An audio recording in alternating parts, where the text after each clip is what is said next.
Femina miss India Telangana 2024 title winner అండి. అంటే ఒక టేబుల్ పైన అంటే నా మెంటర్షిప్ టేబుల్ పైన ఒక 5గురిని కూర్చోబెట్టాలన్నప్పుడు ఒక్కొక్కరు ఒక్కొక్క బ్యాక్గ్రౌండ్ నుంచి వస్తే ఏంటంటే ఫ్లేవర్స్ డిఫరెంట్గా ఉంటుంది. రేపు మాట్లాడేటప్పుడు మీరు చూసేటప్పుడు కూడా ఒక ఫ్రెష్గా ఉంటుంది. ఇప్పుడు శేఖర్ మాస్టర్ జడ్జిగా అక్కడ ఉన్నారు, ఇంకొకరు కొరియోగ్రాఫర్ని పెట్టాల, హీరోయిన్ని పెట్టాను అంటే ఇద్దరు పర్స్పెక్టివ్స్ వేరే ఉంటాయి. అలాగే ఇక్కడ 5గురిలో ఒకరే ఉంటారు కొరియోగ్రాఫర్ యష్ మాస్టర్, బట్ మిగతా 4 కొరియోగ్రాఫర్స్ కాదు. వాళ్ళకి డ్యాన్స్ ఇష్టం అంతే. ఈయన డ్యాన్స్ బాగొచ్చు, తనకి డ్యాన్స్ వచ్చు, తినకి రాదు. ఇంకొకరు ఫోక్ డాన్సర్, తను వేరే మళ్ళీ అంటే వీడియోస్ మీద ఎన్నో మిలియన్స్ వ్యూస్ ఉన్నాయి తన ఫోక్ సాంగ్స్కి, జానులిరి.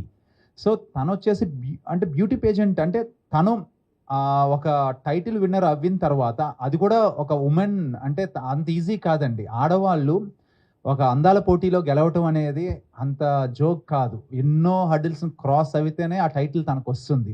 సో నాకు వాళ్ళ సిస్టర్ నాకు పరిచయం ఉన్నారు. వాళ్ళ సిస్టర్ వచ్చేసి ప్రేరణ. మీకు బిగ్ బాస్ 5 ఫైనలిస్ట్లో ఉంటారు ప్రేరణ, వాళ్ళ సిస్టర్ అనమాట. సీజన్ 8 ఇప్పుడు వచ్చింది కదండి, టాప్ 5 ఫైనలిస్ట్ సిస్టరే ప్రేరణ సిస్టర్ ప్రకృతి.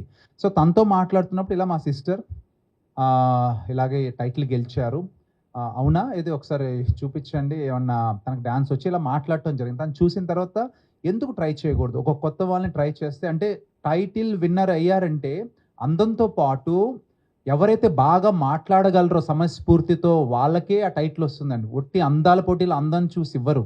వాళ్ళు ఎటువంటి సిచ్యువేషన్ అయినా బాగా మాట్లాడగలిగితేనే వాళ్ళు జడ్జెస్ అడిగే క్వశ్చన్స్కి వాళ్ళు ఆన్సర్స్ ఇస్తారు స్పాంటేనియస్గా. సో నేను అలా జడ్జ్ చేశాను. Okay, she can talk in front of, అంటే ఏదడిగినా మాట్లాడగలదు, ఎవరితో అయినా పోటీ పడగలదు. సో అందుకోసం తను తీసుకున్నా.